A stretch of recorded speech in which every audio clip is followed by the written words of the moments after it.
А частина цих рішень точно була, ну, скажімо так, нерезультативна. І тому, а вже ж я розумію, де можна було по-іншому зробити, інші зробити кроки, і я це зараз розумію, але час не повернеш назад.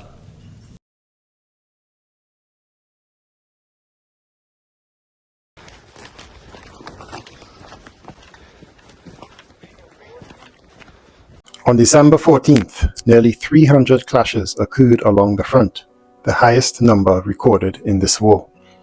Russian forces were most active in the KURSK direction, as well as in the Pokrovsk, Kurakhove, and Pokyansk or VELYKA NOVOSILKA directions. Surprisingly, the number of attacks in the SIVERSK direction also increased 100-fold. Despite the surge, the pace of the Russian offensive wasn't particularly remarkable for this past week. Instead, they are relying on simultaneous pressure across as many sections as possible to strain Ukrainian reserves and gradually push back the defense forces. On the VELYKA NOVOSILKA front, battles surged to over 210 this week, setting a local record. Russian forces used their momentum to cross the Mori-Yali River after retaking Blahodatny, wedging themselves between Makarivka and Storozhevi. South of Kurakhove, the armed forces of Ukraine, despite losses, managed to retreat from the encirclement near the villages of Yelizavetovka, Romanivka, and Hanivka. In Ospenivka, Ukrainian troops didn't escape through the Grey Zone, but through territory already controlled by Russian forces. On the Pokrovsk front, the gas supply to the city was cut off recently, and civilians are being evacuated to prepare the city for defense. This week marks the first phase of fighting for Pokrovsk, though sabotage and reconnaissance groups have been entering the city for over a month. Russian forces are pushing to align the front line from Shevchenko to Lysivka. Their biggest advance in this area so far has been near Dashenki. So this will be the frontline report for the week of the 11th to the 18th of December. We will cover several areas from VELYKA NOVOSILKA to Pokrovsk and Kruvakrove in the southern Donbas area, and then from CHASIV all the way up north to the KUPYANSK region, and finally with the KURSK incursion. I will also touch on the recent clashes that have been occurring in the SIVERSK region, an area that has been dormant for some time on the front line. All that I ask is that you leave some love with a super thanks donation and consider making a purchase of some WIPS merchandise at the merch store, where there is a limited Christmas 25% off discount for 6 days left. And let's get into it.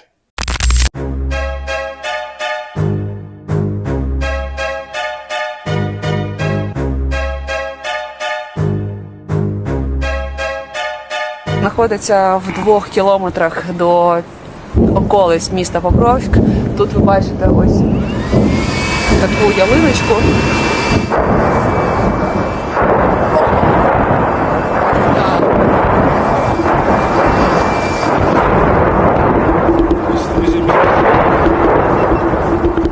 On the left flank, after capturing Novotoritsky, Russian troops bypassed one of Ukraine's defense lines.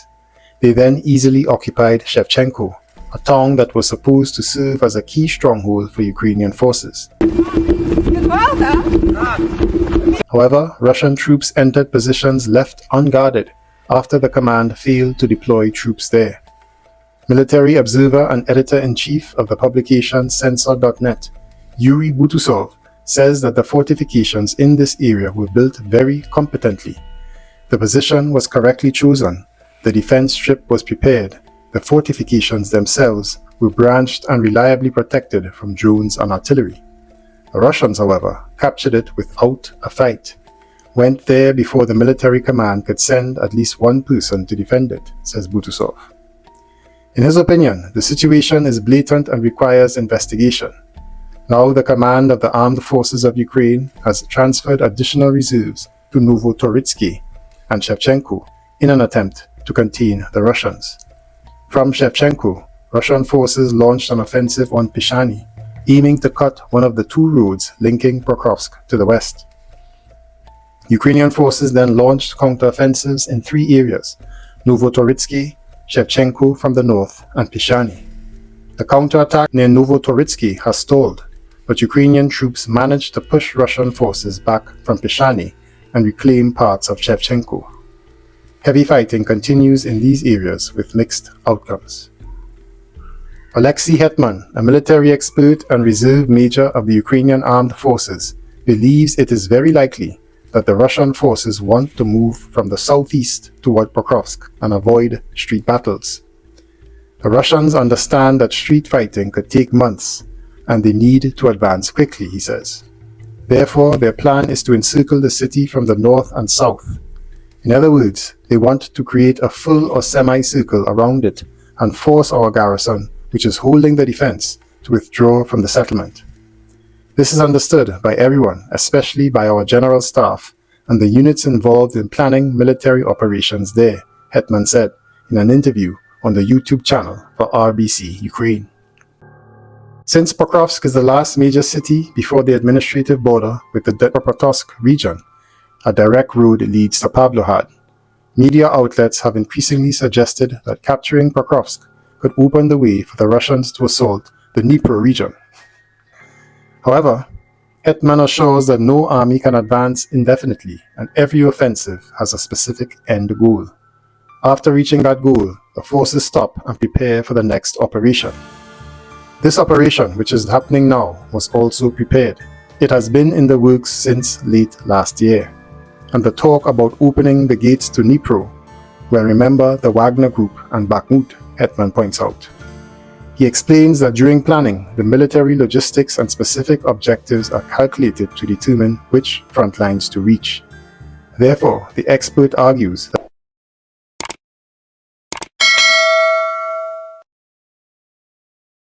that measurements suggesting that after Pokrovsk, if Russia manages to capture it, there will be a pause similar to Bakhmut are not accurate. However, that does not mean the war will end or that they will not plan subsequent operations, he said. This operation is also planned for the Donetsk direction. They are executing it as best as they can. Progress is not rapid, but it is constant. Thus, in the event of Pokrovsk capture, combat operations will continue, but the intensity will decrease and the Russians will prepare for the next operation. However, there will be a pause, as happened before, the expert concluded. Notably, Commander-in-Chief for the Ukrainian Armed Forces, Alexander Syrsky, noted that the most difficult situation is currently in the Pokrovsk and Kurakhove directions. Ukrainian forces are fighting against Russian units, which primarily outnumber them in terms of manpower. Regarding the Pokrovsk direction, according to the Commander-in-Chief, unconventional decisions must be made to strengthen defense resilience and more effectively eliminate Russians. The fighting is extremely intense. For a week, Ukrainian forces have held their ground near Chumatsky and Zoria, despite repeated Russian assaults. However, further south, Russian forces have fully captured SIVERSK and are likely to push westward from there.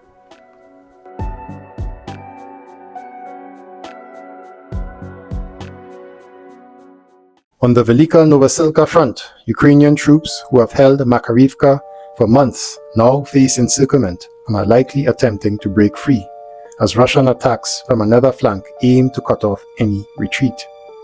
The next defensive stand for Ukrainian forces is expected in Neskuchny.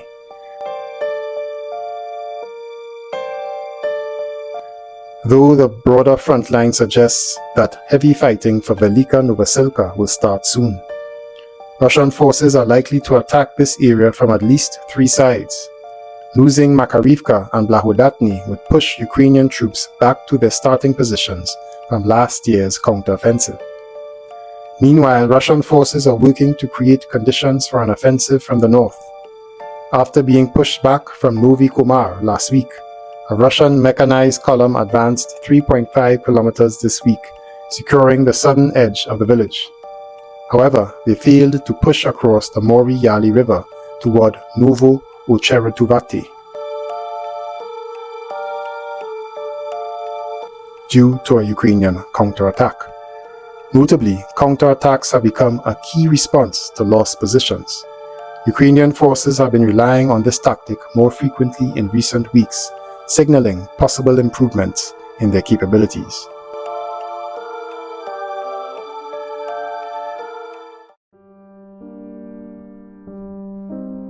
On the Kurakhove front, currently, Ukrainian forces are fighting rearguard battles and withdrawing from Trudove and Ospenivka, which is now half occupied by Russian troops.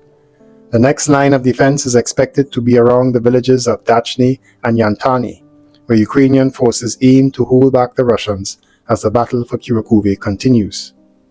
Meanwhile, Russian forces have taken control of the Suky Yali village, Konstantinopolsky, and Zelenivka, reaching the Suky Yali River along nearly its entire stretch from Konstantinopolsky to Zelenivka, creating a 12-kilometer front line. This came after another Russian breakthrough, advancing almost 4 kilometers to Zelenivka, forcing a quick retreat by Ukrainian forces. Russian troops have also moved 3 kilometers closer to the Kurakhove-Zaporizhia road.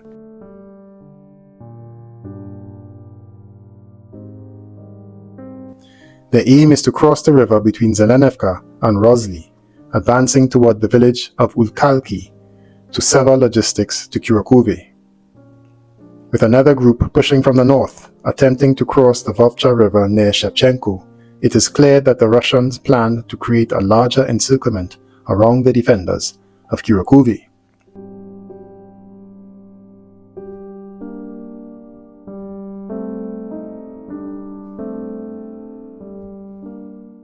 Briefly, on the CHASIV front,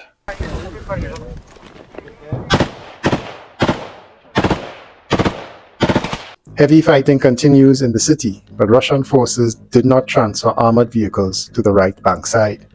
As a result, they are forced to rely solely on infantry assaults, currently focused on the refractory plant. Clashes are already happening within the plant's territory, where Russian troops are attempting to breach from 3 directions. Facing stiff resistance, they are now trying to bypass the plant from the north, advancing a few hundred meters this week. Elsewhere, Ukrainian defenses remain unchanged. Now, in a surprising turn, Russian forces launched a massive offensive on the SIVERSK front, targeting all sectors. Over 90 combat engagements occurred in 1 week, with more than 50 recorded on December 14th alone. This is a sharp increase from the fall, where weekly skirmishes rarely exceeded 20 and recently dropped to 1 or 2 per week. Ukrainian journalists claim that the sudden escalation stems from commanders in this sector supposedly misleading the Kremlin about non-existent victories. After a leadership shake-up last week, the new generals are allegedly trying to prove their worth but have achieved little.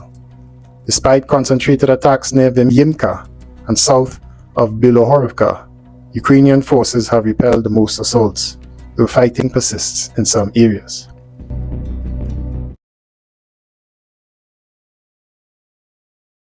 Now moving up further north to the Kupyansk sector.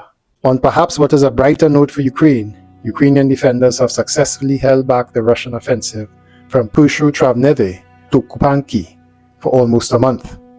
However, to the north, Russian forces are advancing in 3 directions, cornering Ukrainian troops in Lozova and expanding the battle zone to Zeleny High. This has brought them within 10 kilometers of Borova. A withdrawal from Lozova seems likely to avoid encirclement. Meanwhile, a month has passed since Russian forces broke through to Oskil near Krylyakivka and Kolesnikivka, but they have been unable to advance further. In fact, Ukrainian troops recently pushed them out of the forest near Kolesnikivka and forced a retreat from the village. This provides some hope for the Ukrainians that the situation here could stabilize soon. However, Russian forces have managed to secure positions on the right bank of the Oskil River north of Kupyansk, near Masyotivka, Zapadny, and Vorochna. They have expanded control along the river and are approaching Vorochna, where fighting has raged for over a week. Their clear objective is to establish a new bridgehead aiming to launch an offensive on Kupyansk along the river's right bank.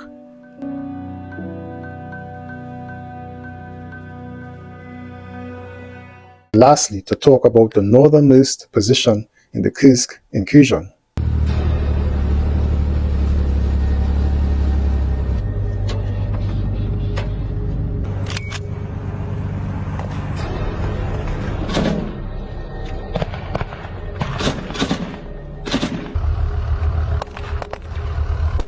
With a five-fold advantage, Russian forces launched another offensive across the entire perimeter of the Ukrainian bridgehead in the Kursk region.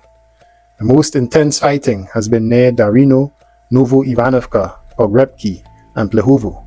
So far, the Ukrainian northern and western flanks have held strong. On the eastern flank, however, the Ukrainian armed forces were forced to pull back slightly in the area between Plehovo and Roskaya Konopelka. Despite this, the Russians have not secured their position in the area, which has now turned into a contested grey zone.